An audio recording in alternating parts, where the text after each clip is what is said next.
네, 안녕하세요. 최원전입니다. 자, 오늘은 지난 시간에 이어서 이 농업진흥구역의 농지를 하나 소개시켜 드리고자 합니다.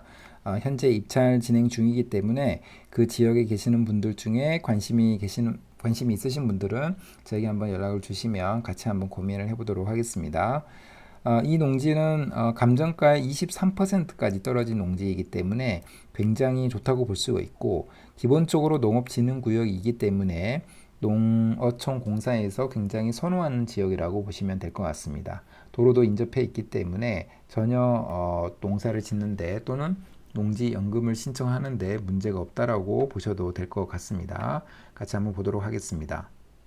자, 농지연금이 이미 증명이 되고 있습니다. 사실은 이 부분은 제가 가장 강조하는 부분이기 때문에 매번 영상을 올릴 때마다 같이 보여드리고 있는데, 이 부분에 대해서 익숙하신 분들은 넘어가셔도 될 것 같고, 처음으로 영상을 접하시는 분들이 있을 수 있기 때문에 간략하게 한번 설명을 해드리고자 합니다. 자, 연금 종류별로 수급 현황을 보게 되면은 우리나라에서 지금 운용할 수 있는 연금이 기초연금, 국민연금, 직영연금, 퇴직연금, 개인연금, 주택연금, 농지연금 이렇게 있습니다. 그래서 우리나라 사람들이 대부분은 기초연금과 국민연금에 의존을 하고 있습니다. 그런데 그거 두 개를 합쳐도 60만 원 정도밖에 되지 않습니다. 그래서 개인 혼자의 1인의 최저 생계비의 반에 미치지도 못하는 그런 정도의 굉장히 낮은 연금을 받고 있는 거고요. 거기에 비해서 이제 농지연금은 농지를 담보로 받는 거고, 농지연금과 비교되는 게 주택연금인데, 주택은 이제 내가 살고 있는 집을 담보로 받는 거죠. 그래서 성격이 좀 비슷합니다. 근데 주택연금은 91만 원 정도를 받고 있는데, 농지연금이 이미 107만 원 정도를 받고 있습니다. 그리고 무엇보다도 200만 원 이상을 받고 있는 사람의 비율이 농지연금이 22.7%가 된다는 겁니다. 그래서 이미 5명 중에 1명은 농지연금을 통해서 200만 원 이상을 받고 있습니다. 그래서 그런 분들은 이미 노후 준비가 끝났다고 봐도 될 것 같습니다. 근데 그거에 비해서 주택연금은 12.9%, 그러니까 10명 중에 1명 정도가 200만 원을 받고 있기 때문에 농지연금이 훨씬 고액의 연금을 받고 있다. 이 말씀을 드릴 수 있을 것 같습니다. 자, 농지연금의 장점 제가 10가지를 설명을 해드리고 있는데 각각 하나하나가 굉장히 중요한 장점입니다. 그런데 저는 무엇보다도 자기 자본을 최소화하면서 굉장히 고액의 연금을 받을 수 있기 때문에 농지연금에 관심을 갖습니다. 수시 인출형이 살아있다면 지금 잠깐 잠정 중단됐지만 몇몇 지역에서는 다시 시작한다라는 이야기도 들립니다. 그래서 수시 인출형이 다시 가동이 된다면 무자본으로도 월 200만 원의 연금을 받을 수가 있습니다. 계산상 그렇다는 거고, 얼마만큼 낙찰가율을 낮게 해서 우리가 받을 수 있느냐에 따라서 다릅니다. 충분히 가능한 이야기인 거고요. 그리고 이제 저와 같이 함께 준비를 하시는 분들은 보통 이제 30%대에서 낙찰을 받습니다.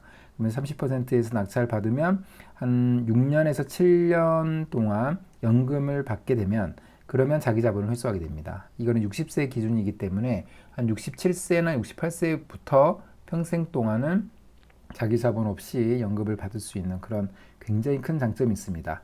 농지연금의 장점은 농지가 감정가의 50% 이하, 30% 이하 또는 20% 이하까지도 떨어지기 때문에 굉장히 적은 금액으로도 높은 연금을 받을 수 있기 때문에 농지연금에 관심을 갖는 겁니다. 그렇지 않고 일반 매매를 통해서 또는 내가 가지고 있는 농지를 담보로 연금을 받는 것은 그렇게 좋지 않다고도 생각을 할 수가 있을 것 같습니다. 자, 제가 오늘 말씀을 드린 농업진흥구역은 제가 가장 중요하게 생각하는 농지입니다. 농업진흥구역의 장점을 제가 몇 가지를 이제 정리를 해봤는데, 첫 번째는 농지연금의 담보가치를 10% 정도 더 주죠. 그래서 농지연금에 관심이 있으신 분들은 많은 분들이 아시겠지만, 농지연금은 기본적으로 담보가치의 90%를 인정을 받습니다. 그런데 농업진흥구역 같은 경우에는 농업 경영 이양형을 통해서 감정가의 100%를 인정을 받기 때문에 그만큼 장점이 있다는 거고요. 그 다음에 농지 이양 은퇴 직불이라는 사업, 대상 구역이 되는 겁니다. 농지를 농어촌 공사에 팔 수가 있기 때문에 그런 장점이 있다는 거고요. 그 다음에 뭐 경작협의, 그러니까 처음으로 농사를 짓는 분들에게 이 농사를 짓는 거가 좀 어려울 수도 있는데 또 경작협의가 쉬울 수 있습니다. 왜냐하면 농업진흥구역의 농지는 기본적으로 농사를 잘 지을 수 있도록 여러 가지 정비가 많이 되어 있기 때문에 농사를 이제 지으려고 하는 분들이 굉장히 많은 거죠. 그렇기 때문에 새롭게 농사를 지으려고 하는 사람들이 도움을 받기 쉬운 그런 농지라고 보셔도 됩니다. 그리고 경지 정리가 잘 되어 있어서 진입로 확보에는 전혀 문제가 없죠. 올해 나온 그 농지연금의 개정판을 보게 되면은 농업진흥구역 같은 경우에는 진입로가 없어도 맹지여도 가능하다고까지 되어 있습니다. 그만큼 농업진흥구역의 농지는 농사를 짓는데 전혀 불편함이 없기 때문에 그런 조건이 붙은 것으로 생각이 됩니다.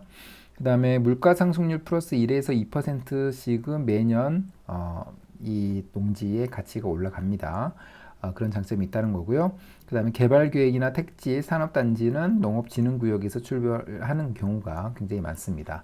그래서 가지고만 있으면 언제든지 개발이 될 수 있는 그런 잠재력을 가지고 있다라고 보실 수 있을 것 같습니다.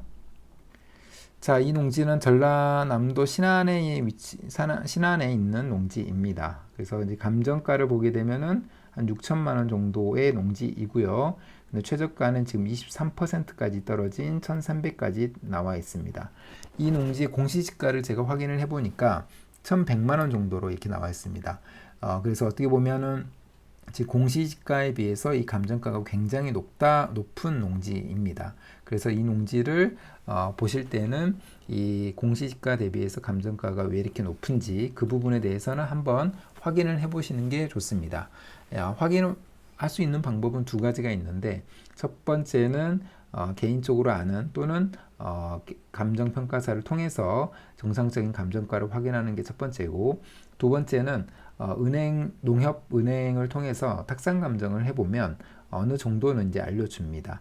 그래서 이 감정가가 적정한 수준인지 이 부분을 좀 확인하시면 될 것 같고요.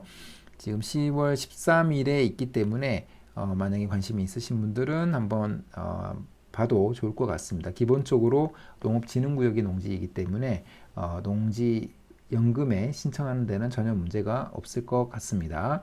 지금 토지 면적은 1488평이기 때문에 그렇게 크지는 않지만 이 농지를 가지고 농업인이 되고 농지연금 신청하는 데는 아무런 문제가 없습니다. 그래서 이 농지에 대해서 한번 디스코를 통해서 한번 보도록 하겠습니다. 자, 이 농지인데 지금 3개 물건입니다. 바로 인접해 있는 거고, 지금 329-3번하고 329-5번, 그 다음에 329-1번 이렇게 세 농지가 인접해서 나왔습니다.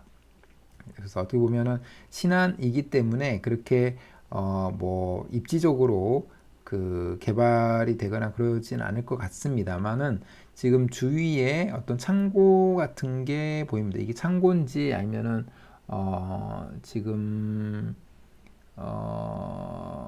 대지가 지금 있고 단독주택인지는 모르겠는데 이런 뭔가 밀집 지역이 있죠. 그래서 이런 관점에서는 나쁘지는 않은데 기본적으로는 개발 호재가 있다라고 보기는 좀 어려울 것 같고, 이런 농지는 농지로서 써야 되고 농지연금을 출구 전략으로 생각하시면 좋을 것 같다는 생각이 듭니다.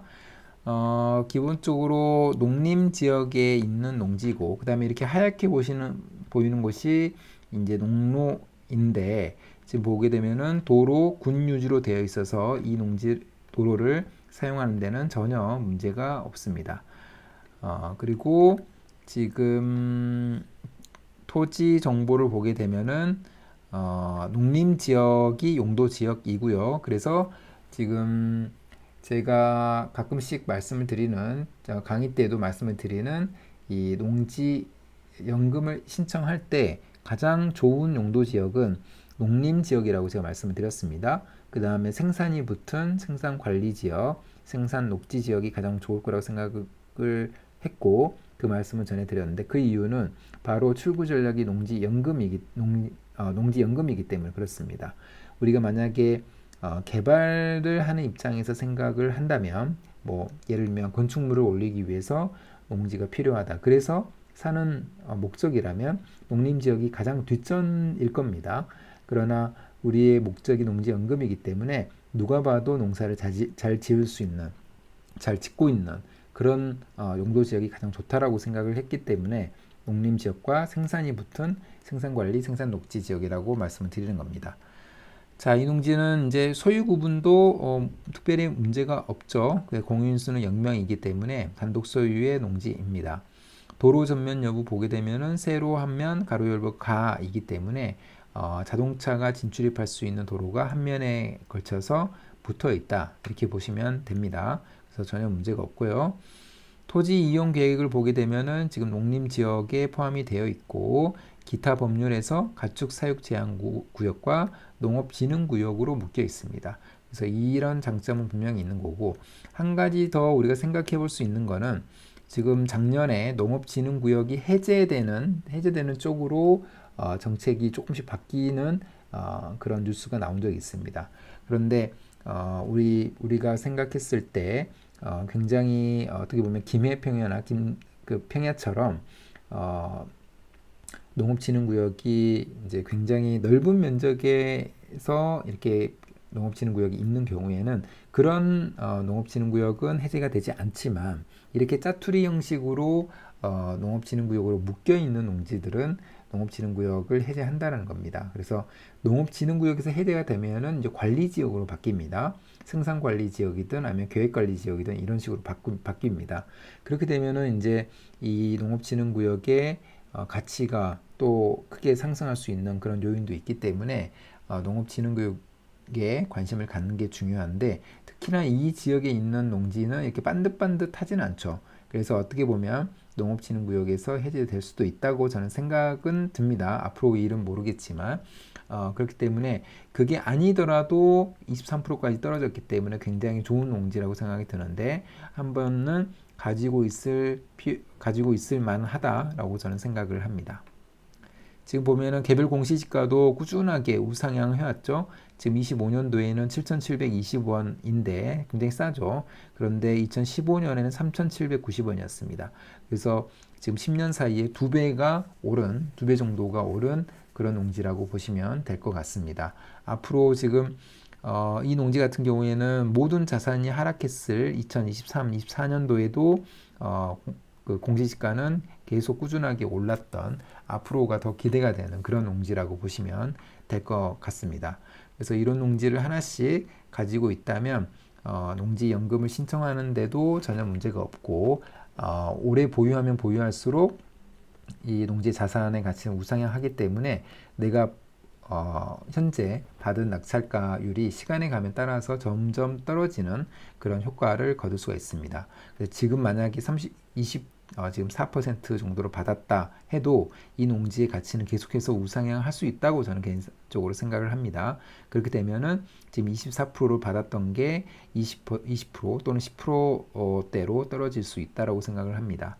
그렇게 되면은 거의 무자본으로도 연금을 받을 수 있는 그런 농지에 해당한다라고 저는 생각을 합니다. 그래서 오늘은 그런 농지를 한번 소개시켜 드렸고 관심 있으신 분들은 적극적으로 한번 보셔도 좋을 것 같다는 생각이 듭니다. 자, 그럼 오늘 영상은 이것으로 마무리하겠습니다. 감사합니다.